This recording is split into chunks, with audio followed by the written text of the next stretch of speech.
आज ही के दिन धमाके के 6 आरोपियों को अदालत ने दोषी पाया। यानी आप कह सकते हैं कि अदालत ने फ्राइडे को ब्लैक फ्राइडे का मिसाल कर दिया। अदालत ने अबू सलीम को कई गंभीर धाराओं में दोषी करार दिया है। अबू सलीम पर यह आरोप थे कि उसने बम कांड को अंजाम देने के लिए हथियारों का कंसाइनमेंट रिसीव किया था। अदालत में अबू सलीम पर यह आरोप सही पाए गए। अबू सलीम ने ही अभिनेता संजय दत्त को भी हथियार दिए थे। 1993 में मुंबई बम धमाकों के बाद अबू सलीम भारत में मोस्ट वांटेड बन गया था और देश छोड़कर भाग गया था। आखिरकार 20 सितंबर 2002 को अबू सलीम अपनी प्रेमिका मोनिका बेदी के साथ पुर्तगाल के शहर लिस्बन में पकड़ा गया।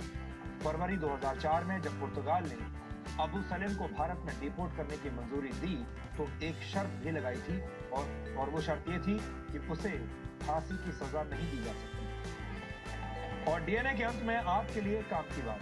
आप किसी भी क्षेत्र में काम क्यों ना करते हो, कामयाबी हासिल करने के लिए आपको क्रिएटिव यानी रचनात्मक होने की जरूरत होती ही है।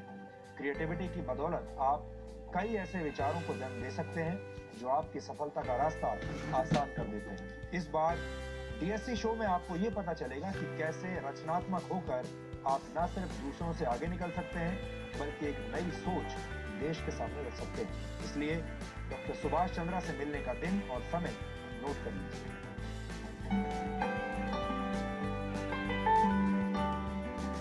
How as an entrepreneur you can be successful in this industry? पहला क्या?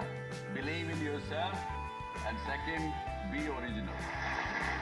जैसे हम करते हैं, सांप देखा, सांप लाठी उठा, दम मार दिया उसको।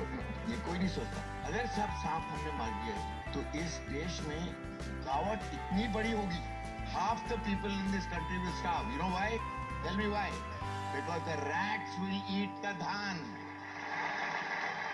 डॉक्टर सुभाष चंद्र शो शनिवार रात 10 बजे और रविवार सुबह 11 बजे सिर्फ जी न्यूज पर। और आखिर में आज के इतिहास पर नजर डालते हैं। सोवियत अंतरिक्ष प्रोग्राम के तहत आज ही के दिन वर्ष 1963 में वोस्टॉक 6 अंतरिक्ष यान लॉन्च हुआ था।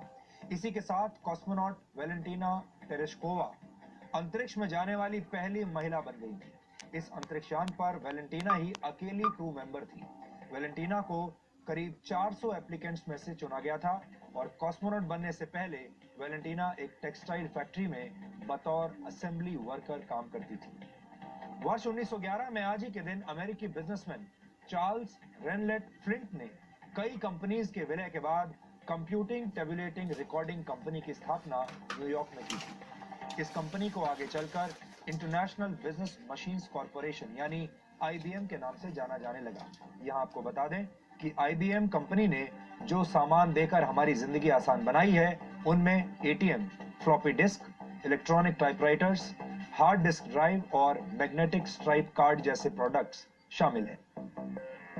वर्ष 2010 में आज ही के दिन भूटान तंबाकू पर पूरी तरह से प्रतिबंध लगाने वाला दुनिया का पहला देश बन गया था।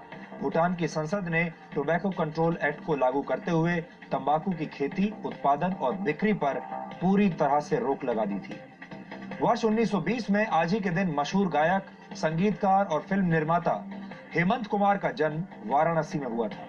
हेमंत कुमार ने बांग्ला और हिंदी सिनेमा को कई यादगार गीत दिए हैं। 16वां साल, अनुपमा, 20 साल बाद और प्यासा जैसी फिल्मों में शामिल उनके गाने आज भी सदाबहार माने जाते हैं। रविंद्र संगीत को लोकप्रिय बनाने में भी हेमंत कुमार ने बड़ी भूमिका निभाई थी।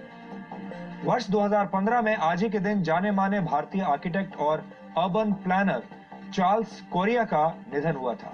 चार्ल्स कोरिया को भारत में आधुनिक वास्तुकला का चेहरा माना जाता है। चार्ल्स कोरिया ने अहमदाबाद में महात्मा गांधी मेमोरियल, मध्य प्रदेश में वहां की विधानसभा भवन, जयपुर के जवाहर कला केंद्र और दिल्ली के नेशनल क्राफ्ट्स म्यूजियम जैसी कई इमारतों को डिजाइन किया था। तो डीएनए में आज इतना ही। अब आपसे हमारी मुलाकात होगी कल रात 9 बजे।